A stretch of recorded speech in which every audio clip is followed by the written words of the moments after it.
Hi. Lokesh കനകരാജിന്റെ കൂലി. ഇത് കൂലിയല്ല, ഇതാണ് തൊഴിലുറപ്പ്. സിനിമയിൽ അഭിനയിച്ച എല്ലാ ആൾക്കാർക്കും 100 ദിവസം തൊഴിൽ കൊടുത്തിട്ടുണ്ട്. അടിപൊളിയാണ് ഈ പടം. ഞാൻ ആദ്യമേ പറയാം, ഇത് LCUവിന്റെ ഭാഗമല്ല. ഇത് ആക്ച്വലി ICU എന്ന് പറയുന്ന ഒരു പ്രത്യേകതരം സിനിമാറ്റിക് യൂണിവേഴ്സ് ആയിട്ടാണ് എനിക്ക് പേഴ്സണലി തോന്നിയത്. ദീപാവലിക്ക് പൊട്ടിക്കാൻ വെച്ച പടക്കം എടുത്തിട്ട് സ്വാതന്ത്ര്യത്തിന് തലേദിവസം എടുത്ത് പൊട്ടിച്ചിട്ടുണ്ട് നമ്മുടെ കനകരാജ് അണ്ണൻ.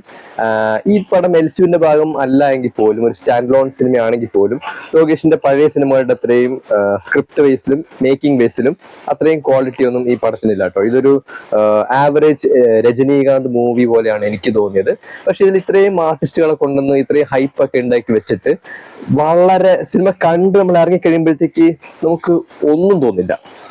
മനസ്സിലായോ? സിനിമ സ്റ്റാർട്ട് ചെയ്ത് ആദ്യത്തെ 10 മിനിറ്റ്, അതായത് സൗബിന്റെ ഇൻട്രോ കഴിഞ്ഞ് സൗബിന്റെ ഒരു ക്യാരക്ടർ അനാവരണം ചെയ്ത് കഴിയുമ്പോൾ തന്നെ നമുക്ക് മനസ്സിലാകും ഇത് നമ്മൾ ഉദ്ദേശിച്ച നിലയ്ക്ക് പോകുന്ന ഒരു പടമൊന്നും അല്ല. കാരണം മേക്കിംഗ് വൈസ് നോക്കിക്കഴിഞ്ഞാലും, ഇതിന്റെ സിറ്റുവേഷൻ വൈസ് നോക്കിക്കഴിഞ്ഞാലും, ഇതിന്റെ സ്ക്രിപ്റ്റ് നോക്കിക്കഴിഞ്ഞാലും എന്തൊക്കെയോ ചില അപാകതകൾ ഇതിന്റെ സ്റ്റാർട്ടിങ്ങിൽ തന്നെ നമുക്ക് പിടികിട്ടും. പിന്നെ എല്ലാ ഓഡിയൻസും ചെറുതായിട്ട് നടങ്ങും. ആലോചിച്ച് നോക്കണം, രാവിലെ 6 മണിക്കാണ് അവള് പടത്തിന് പോയത്. രജനീകാന്തിന്റെ ഫാൻ എന്നല്ല, ഈ ലോകേഷ് കനകരാജിന്റെ ഒരു മേക്കിംഗ് സ്റ്റൈലും ആ ഒരു രസം ഉണ്ടല്ലോ. പിന്നെ ഇത്ര അധികം ആർട്ടിസ്റ്റുകളൊക്കെ ഉണ്ട്. അപ്പൊ അത്രയും ക്രൗഡിൽ ഇരുന്നിട്ടാണ് നമ്മൾ, അത്രയും സിനിമ പ്രാന്തന്മാരായിട്ടുള്ള ആൾക്കാർക്കിടയിൽ ഇരുന്നിട്ടാണ് നമ്മൾ ഈ പടം കാണുന്നത്. പടം തുടങ്ങിയ 10 മിനിറ്റ് തന്നെ തിയേറ്റർ ഏകദേശം സൈലന്റ് ആകും. കാരണം നമ്മൾ നല്ലോണം പ്രതീക്ഷ വെച്ച് കാണാൻ വേണ്ടി പോയിട്ട് നമ്മളെപ്പോഴും കണ്ടുവരുന്ന അല്ലെങ്കിൽ പ്രതീക്ഷിക്കുന്ന ഒരു ലോകേഷ് കനകരാജ് മേക്കിങ്ങും അതൊന്നും നമുക്ക് ഫീൽ ചെയ്യില്ല. തുടക്കം മുതലേ നമുക്ക് ഫീൽ ചെയ്യില്ല. അപ്പൊ അവിടെ തന്നെ നമ്മൾ ഏകദേശം അടങ്ങും. പിന്നെ കഥാപാത്രത്തിലേക്ക് വന്നു കഴിഞ്ഞാൽ ഒരുപാട് ആർട്ടിസ്റ്റുകളിൽ അഭിനയിച്ചിട്ടുണ്ട്. രജനീകാന്ത്, നാഗാർജുന, ആമിർ ഖാൻ, അതുപോലെ തന്നെ ഉപേന്ദ്ര, പിന്നെ നമ്മളെ കട്ടപ്പയുടെ പേര് സത്യരാജ്, അതുപോലെ തന്നെ സൗബിൻ ഷാഹിർ, ശ്രുതി ഹാസൻ, പിന്നെ ഒരുപാട് ആൾക്കാർ. ബാബുരാജ് എല്ലാം അഭിനയിച്ചിട്ടുണ്ട് കേട്ടോ. ബാബുരാജ് തുടക്കത്തിൽ വന്ന് അടി കൊള്ളും, പിന്നെ അവസാനം വന്ന് അടിയും കൊള്ളും വെടിയും കൊള്ളും. അങ്ങനെ ബാബുരാജ് ഏകദേശം പടമാകും. കട്ടപ്പയുടെ കാര്യം എടുത്താലും അങ്ങനെ തന്നെയാണ്. സിനിമയുടെ സ്റ്റാർട്ടിങ്ങിൽ തന്നെ കട്ടപ്പുകയാവുന്നുണ്ട്. ഈ പടത്തിന്റെ ഏറ്റവും വലിയൊരു പോരായ്മയായിട്ട് എനിക്ക് തോന്നിയത്, ഇത്രയും വലിയ സൂപ്പർ സ്റ്റാർസ് ഒക്കെ അഭിനയിച്ചിട്ടുള്ള ഒരു പടത്തില് അതും അത്രയും വലിയ വില്ലനിസം കാണിക്കാൻ കപ്പാസിറ്റി ഉള്ള ആർട്ടിസ്റ്റുകൾ അഭിനയിച്ചിട്ടുള്ള ഒരു പടത്തില് സൗബിനാണ് ഈ പടത്തിലെ വില്ലൻ എന്ന് പറയുന്നത്. അത് നമുക്ക് പടത്തിന്റെ സ്റ്റാർട്ടിങ്ങിൽ തന്നെ നമുക്ക് പിടികിട്ടുകയും ചെയ്യും. പക്ഷെ നമുക്ക് ഒരു ഹീറോയ്ക്ക് ഒപ്പം നിൽക്കുന്ന ഒരു വില്ലനൊന്നുമല്ല, വളരെ പുവർ ആയിട്ടുള്ള ഒരു വില്ലനാണ്. പക്ഷെ ഇതിനെക്കാളും വലിയ വില്ലനസം കാണിക്കാൻ കപ്പാസിറ്റി ഉള്ള ആൾക്കാർ ആ പടത്തിൽ അഭിനയിച്ചിട്ടുമുണ്ട്. അവർ നേരത്തെ പടമായി പോകുന്നുണ്ട്. അതായത് സിനിമ തീരുന്നതിന് മുമ്പ് തന്നെ ഈ പടത്തിലെ മെയിൻ വില്ലനും പിന്നെ മെയിൻ വില്ലനിസം കാണിക്കാൻ കപ്പാസിറ്റി ഉള്ള ആളും തട്ടിപ്പോകും. പിന്നെ ഏറ്റവും അവസാനം വരുന്ന ഈ ആമിർ ഖാന്റെ ഈ പട്ടിപിടുത്തക്കാരൻ റോളാണ്. അത് കണ്ടുകഴിയുമ്പോഴത്തേക്ക് നമുക്കൊരു ദുരന്തം പോലെ ഫീൽ ചെയ്യും. നമ്മൾ ഈ വിക്രമെല്ലാം കാണുന്ന സമയത്ത് അവസാനം റോളക്സ് വരുമ്പോൾ നമുക്ക് കിട്ടുന്ന ഒരു ഹൈപ്പ് ഉണ്ടല്ലോ, റോളക്സിനെ പ്ലേസ് ചെയ്യുന്ന രീതി ഉണ്ടല്ലോ, അതിന്റെ ഒരു 7 എഴുത്ത് പോലും ഈ ആമിർ ഖാന്റെ കഥാപാത്രം വന്നിട്ടില്ല.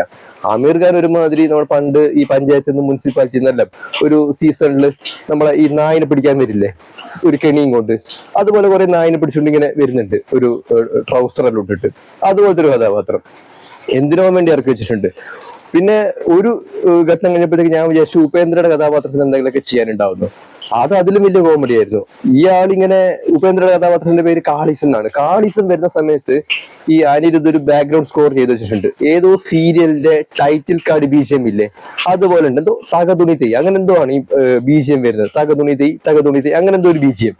എന്തൊരു ദുരന്തമായിരുന്നു ചെങ്ങായിക്ക്. പിന്നെ കൂടുതൽ മേക്ക് ഓവറോ കാര്യങ്ങളൊന്നുമില്ല. ഒരു കറുത്ത ഷർട്ടും പാന്റും ഇട്ട് വരും. പിന്നെ നമ്മുടെ എമ്പുരാനില് ലാലേട്ടനും പൃഥ്വിരാജും തമ്മിലുള്ള ഒരു ഫൈറ്റ് ഇല്ലേ, അവർ തമ്മിലുള്ള ഫൈറ്റ് അല്ല, അവർ ഒരുമിച്ച് ചെയ്തൊരു ഫൈറ്റ് ഇല്ലേ, ഏകദേശം അതേപോലെ തോന്നിപ്പിക്കുന്ന ഒരു ഫൈറ്റ് രജനീകാന്തും ഉപേന്ദ്രയെല്ലാം ആയിട്ട് ഇങ്ങനെ ചെയ്യുന്നുണ്ട്. ഫൈറ്റ് ഒന്നും എനിക്ക് അത്ര വലിയ അടിപൊളിയായി തോന്നില്ല കേട്ടോ. സാധാരണ നമ്മള് ലോകേഷിന്റെ പടത്തിലൊക്കെ ഫൈറ്റ് കോറിയോഗ്രഫി എന്ന് പറഞ്ഞാൽ കിടിലായിരിക്കും. ഇപ്പൊ ലിയോ ഒക്കെ നോക്കിക്കഴിഞ്ഞാല് ലിയോക്ക് അതിൻ്റെതായിട്ടുള്ള പോരായ്മകൾ ഉണ്ടെങ്കിൽ പോലും ഫൈറ്റ് ഒക്കെ എത്ര അടിപൊളിയാണ്. പിന്നെ ലോകേഷിന്റെ സ്ഥിരം പരിപാടി, പഴയ പാട്ടിട്ട് ഈ അടി ഉണ്ടാക്കുന്ന പരിപാടിയില്ലേ, അത് ഈ പടത്തിൽ ചെയ്തിട്ടുണ്ട്. പക്ഷെ ഈ പടത്തിൽ ഏതോ ഒരു ഊളപ്പാട്ടാണ് വെച്ചിട്ടുള്ളത്. ആ പാട്ട് വെച്ചിട്ട് അടി ഉണ്ടാക്കാൻ പോയി കഴിഞ്ഞിട്ടുണ്ടല്ലോ, അടി കൊണ്ട് ചമ്മന്തി പോകും. അമ്മ ഒരു ഊളപ്പാട്ട്, ഒരു രസമില്ല കേട്ടോ. ആ പാട്ട് എന്തിനവിടെ പ്ലേസ് ചെയ്തെന്ന് പോലും അറിയില്ല. ഞാൻ കേട്ടിട്ടില്ല, ചിലപ്പോ തമിഴ്നാട്ടുകാരെല്ലാം കേട്ടിട്ടുണ്ടായിരിക്കും, ഞാൻ കേട്ടിട്ടൊന്നുമില്ല. ഏതോ ഒരു ഊളപ്പാട്ട് വെച്ചിട്ട് രജനീകാന്തിനെ കഷ്ടപ്പെട്ട് ഫൈറ്റ് ചെയ്യുന്നുണ്ട്. രജനീകാന്തിന്റെ കഥാപാത്രം നോക്കിക്കഴിഞ്ഞാലും ശ്രുതി ഹാസന്റെ കഥാപാത്രം നോക്കിക്കഴിഞ്ഞാലും നമുക്ക് എവിടെ അങ്ങനത്തെ ഇമോഷണൽ ആയിട്ട് ഒരു വലിയ വലിയൊരു അറ്റാച്ച്മെന്റോ കാര്യങ്ങളൊന്നും നമുക്ക് തോന്നൂല. അങ്ങനെ നമുക്ക് ഫീൽ ചെയ്യണ്ടേ, ഓഡിയൻസിന് ഫീൽ ചെയ്യണ്ടേ. മൊത്തത്തിൽ പറഞ്ഞാൽ വളരെ വീക്കർ ആയിട്ടുള്ള ഒരു സ്ക്രിപ്റ്റ്.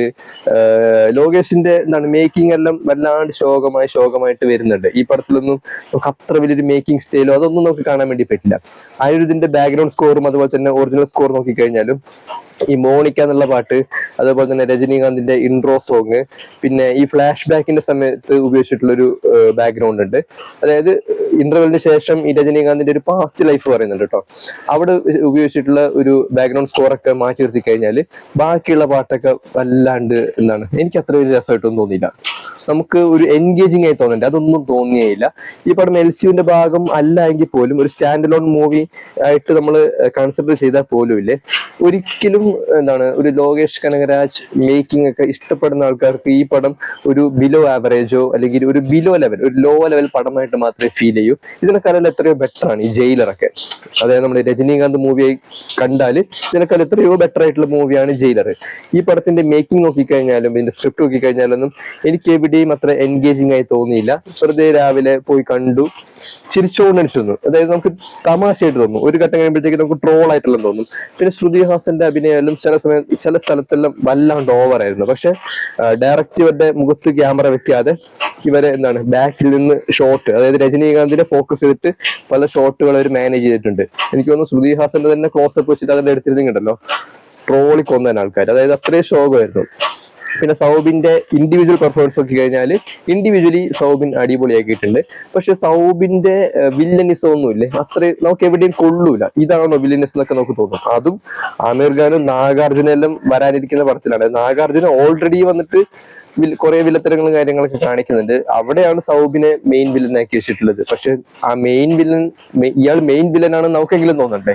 വളരെ എന്താണ് പരിതാപകരമായിട്ടുള്ള ഒരു വില്ലൻ, അത്രയ്ക്കും വീക്കർ ആയിട്ടുള്ള ഒരു വില്ലൻ.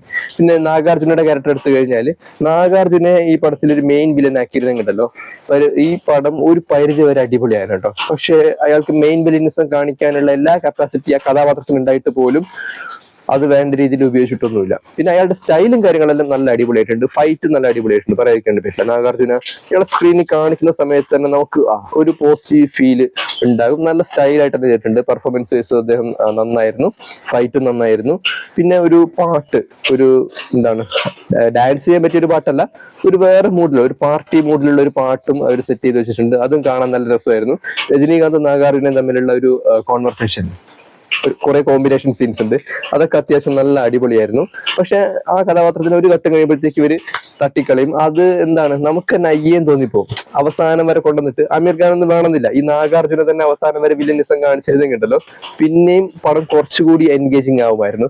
പിന്നെ ലിയോയില് കണ്ടിട്ടുള്ളത് പോലെ തന്നെ ഈ പടത്തിലും ചില ഭാഗങ്ങളിലൊക്കെ ഈ ക്യാരക്ടർ കണ്ടിന്യൂറ്റി എന്ന് പറയുന്ന സാധനം പോകുന്നുണ്ട്. അതായത് ലിയോയിൽ നമ്മൾ കണ്ടിട്ടില്ലേ, ഒരു റേസിന്റെ ഇടയിൽ, അതായത് ഒരു ചേസിന്റെ ഇടയിൽ വിജയുടെ കൂടെ ഒരു പോലീസുകാരൻ ഉണ്ടാവും. കുറച്ചുമ്പോഴത്തേക്ക് പോലീസുകാരനെ കാണൂല, പിന്നെ പോലീസുകാരനെ കാണിക്കും. അതേ ഒരു പ്രശ്നം ഈ പടത്തിലുണ്ട്. അതായത് ഒരു ഘട്ടത്തുന്ന സമയത്ത് ഈ രജനീകാന്തും വേറൊരു കഥാപാത്രവും ഒരു ജീപ്പിൽ പോകുന്ന സീനാണ്. ആ മറ്റേ ക്യാരക്ടറിനെ ഇറക്കി വിട്ടതിന് ശേഷം എവിടെ നിന്നോ ഒരു പാരലൽ യൂണിവേഴ്സിൽ നിന്ന് ഒരു ചങ്ങായി വന്നിട്ട് ജീപ്പിൽ കയറി പോകുന്നുണ്ട്. അയാൾ എവിടെ നിന്ന് വന്നു എന്ന് പോലും അറിയില്ല. ഇങ്ങനെ ചില ക്യാരക്ടർ കണ്ടിന്യൂറ്റി പ്രശ്നങ്ങൾ, വളരെ വീക്കർ ആയിട്ടുള്ള സ്ക്രിപ്റ്റ്, ക്യാരക്ടേഴ്സ് ഒന്നും നമുക്കൊരു വലിയ ഡെപ്ത് ആയിട്ട് തോന്നുന്നില്ല. വിക്രത്തിലേക്കെല്ലാം വന്നു കഴിഞ്ഞാൽ വിജയ് സേതുപതിയെ കാണിക്കുമ്പോഴത്തേക്ക് തന്നെ നമുക്ക് കിട്ടുന്ന ഒരു ഹൈപ്പ് ഉണ്ടല്ലോ, അതൊന്നും നമുക്കിവിടെ ഈ പറയുന്ന ഈ നമ്മുടെ എന്താണ് ഉപേന്ദ്രയെ കാണിക്കുമ്പോഴോ അല്ലെങ്കിൽ ഈവൻ മറ്റേ സൗബിനെ കാണിക്കുമ്പോൾ പോലും നമുക്ക് അത്രയും വലിയൊരു ഹൈ തോന്നൂല.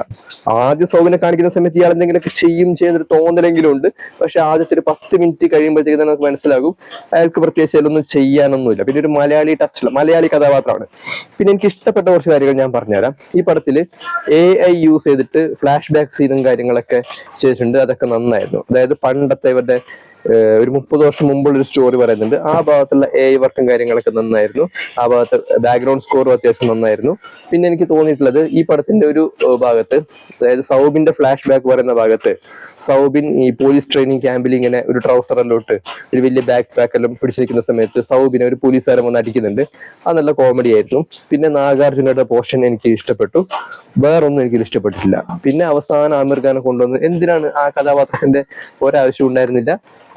സോ ഇതാണ് ലോകേഷ് കനകരാജിന്റെ കൂലി.